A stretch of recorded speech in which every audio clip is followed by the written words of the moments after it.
여러분, 요즘 언론을 보면요, 뭐 여러분도 느끼시겠지만 보복 소비가 난리도 아니다. 그래서 내수가 지금 진작되고 있다. 이런 기사들을 굉장히 많이 볼 거예요. 저도 그런 기사를 많이 보니까요.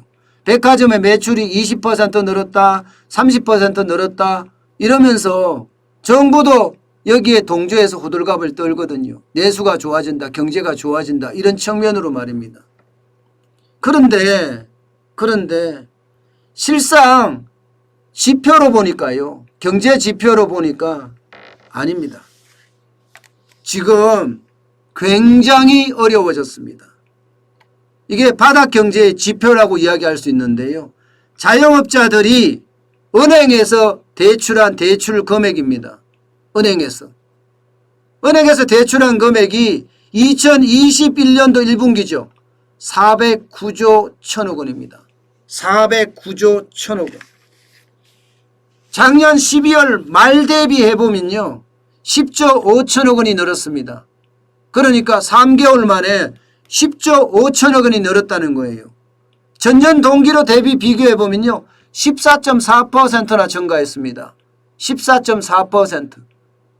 작년 1분기만 하더라도 1월 달에는 장사를 잘했거든요. 그런데도 불구하고 14.4%의 은행 대출금이 늘었다는 것은 여러분 지금 자영업자들은 바닥 경제는 완전히 망가지고 있다는 이야기예요. 이게 한국은행이 발표한 자료거든요. 일반적으로 비법인 기업이라고 해서 이 대출해준 자료를 뽑습니다. 비법인 기업이라는 게 결국은 개인사업자, 협회, 사단, 비영리법인 이런 데를 포함하는 거거든요. 근데 이 중에서 개인사업자가 제일 많이 돈을 빌리죠. 다른 데는 뭐 미미하죠. 그런데 이만큼 늘어난다는 것은 여러분 충격적인 숫자예요. 충격적인 숫자. 이게 은행권입니다. 문제는 비은행권으로 가잖아요. 이거 난리가 나요. 상호저축은행이나 신용협동조합, 새마을금고, 비은행 예금 취급 기관 있죠. 이쪽으로 가보면 이게 엄청나게 늘어났습니다. 이게 제대로 솔직히 파악도 안 되고 있습니다. 지금 문재인 정부는요. 제대로 파악도 안 되고 있어요. 이게 만약에 파악되면 얼마나 파악이 될런지 진짜 상상을 초월할 만큼 많을 거다. 이렇게 예측하고 있습니다. 일반적으로 국회의원들이 한국은행에다가 쉽게 말하면 자영업자들 부채 좀 줘봐. 이렇게 하면 이 부채를 줍니다. 이 부채. 개인사업자 부채를 주는 건데요. 이것은 가계부채와 합쳐진 거예요. 803조 5천억 원이요. 803조 5천억 원. 이 가계부채하고 합쳐진 금액을 주는데 여기도 과연 비은행 예금 취급 기간에 부채가 포함됐는지 안 됐는지 답이 없어요. 지금 가계부채는 굉장히 많이 늘어나잖아요. 1725조까지 늘어났으니까요. 자영업자 부채 엄청 늘어나죠. 여기다가 자영업자들이 진짜 최악이라고 생각하는 것은 아직도 장사가 안 된다는 사실입니다. 장사가 되는 데는 부익부라니까요. 빈익빈이고 잘 되는 데는 잘 돼. 보복 소비를 하면서 난리가 나. 사실 백화점에 가보면 매출 올리는 데가 어딘지 아세요 여러분? 매출 올리는 데가 명품입니다. 다른 나라 제품들 사는 거 명품 사는 데가 난리가 났어요. 나머지 우리나라 제품들이 그만큼 팔리느냐? 이것은 두 번째 문제입니다. 두 번째 문제. 근데 보복 소비라고 이야기하지만 자영업은 빚만 지금 가득 지고 있다. 이런 얘기가 지금 가능한 거죠. 이렇게 거리는 아직도 텅텅 비어 있으니까 말입니다. 저는 이 자영업자 부채 지금 제대로 파악도 되지 않는다는 은행권의 부채 이건요. 지금 현재도 409조 1천억 원인데 이게 결국이요. 이게 다중채무자들하고 연결이 되면요.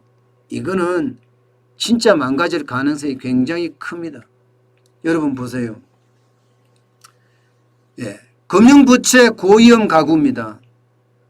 금융부채 고위험 가구는요, 이거는 쉽게 말하면 다중채무자가 아니라, 네, 쉽게 말하면요, 1년 동안 번 돈 중에 원리금, 대출에 대한 원금과 이자가 40%가 넘어서면 안 된다고 하잖아요. 그러니까 자영업자가 1년 동안 벌었는 돈 중에 40% 이상이 대출이나 원금으로 나간다는 이야기예요. 대출의 원금이나 이자로 나간다는 이야기예요. 그런 사람들이 지금 얼마다?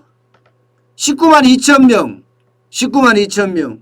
지금 금융 대출 만기 연장을 해준 사람들까지 포함하면 20만 7천 명. 엄청나죠? 자영업자 비중 중에 7%에 해당됩니다.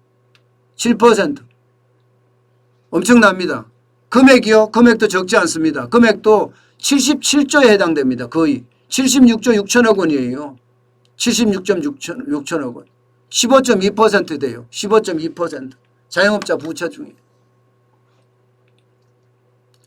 이만큼이요. 이만큼 지금 자영업자들은 보복 소비가 일어난다고 난리지만 현재는요. 장사가 안 돼서 대출에 대한 원금도 갚지 못할 뿐만 아니라 이자도 갚기 힘들다 이런 결론이 생기는 거예요. 그러니까 빚을 갚으려고 빚을 내는 빚을 갚으려고 빚을 내는 그런 빚의 악순환이 지금 자영업자에게는 닥쳐져 있다는 이야기입니다. 문제는요. 앞으로입니다. 문제는 앞으로예요. 지금 여러분 앞으로도 심상치 않아요. 소상공인 경기 전망 지수를 보면 3월에도 75예요. 3월에도. 4월, 5월 마찬가지입니다. 소상공인 경기 전망 지수는 지금 100이 기준인데 100을 따라가기가 아직 멀었습니다. 그러면 당분간이라는 게 저는 올 9월로 보는데 올 9월까지 9월 전에 자영업자들이 장사를 잘해서 원금과 이자를 갚기 시작해야 하거든요. 만약에 9월 가기 전에 원금과 이자를 갚지 못한다 하면요. 9월에 대출 만기되는 금액 한꺼번에 터집니다. 그 130조가 넘습니다. 여기는 뭐 자영업자만 있는 것이 아니라 영세 중소기업, 중소기업까지 포함이 돼 있죠. 이거 장난 아닐 거예요.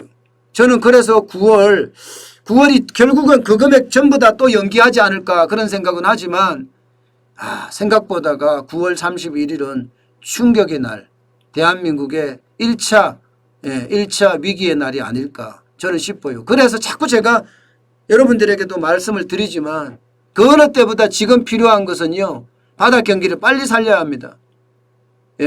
사적 모임, 5인 이상 사적 모임 빨리 폐지시키고 영업 제한, 영업 금지 다 풀어야 돼요. 그렇지 않고는요. 이게 벌어서 원금과 이자를 갚아야 되는데 그렇지 못하다면 충격이 될 수밖에 없습니다. 저는 그래서 그 어느 때보다가 우리 경제가 생각보다가 쉽지는 않다고 봅니다. 그만큼 전방위적으로 아직까지는 회복되기는 멀었다. 수출은 좀 났습니다. 수출은 회복이 됐습니다. 2018년 정도로 회복은 됐습니다만은 회복이 된 거지 이게 V자 반등은 아직 아니라는 사실이죠. 게다가 연말로 가면 갈수록 수출이 떨어질 거다 하는 예상을 하고 있을 정도니까 만만치 않다는 거죠. 결국은 내수를 살려야지 우리 경제가 살아난다는 이야기인데 내수는 진짜 어렵다. 심상치 않다. 이렇게 말씀드리겠습니다. 그러니까 자영업자들이 좋다 어디가 잘 팔린다 장사가 잘 된다 하지만 아직은 극소수란 이야기예요. 전체적으로는 빚으로 지금 버티고 있다는 이야기입니다.